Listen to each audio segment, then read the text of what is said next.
Here, my name is Marcus, and in this video I will show you a simple way how you can hide a chat in Twitch on your mobile phone.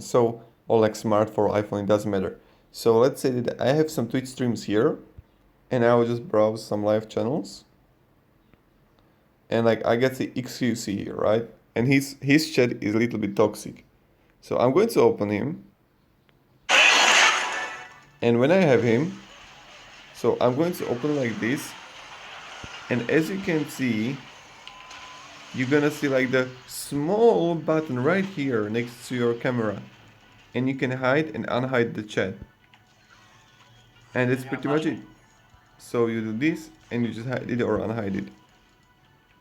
On PC it's really also easy, like it's the same thing in the right bottom corner. So thank you very much everybody for watching. If you have any questions, guys, ask in down in the comments. I'll be really happy to help you and provide you some guidance and support. And yeah, so again, you open the,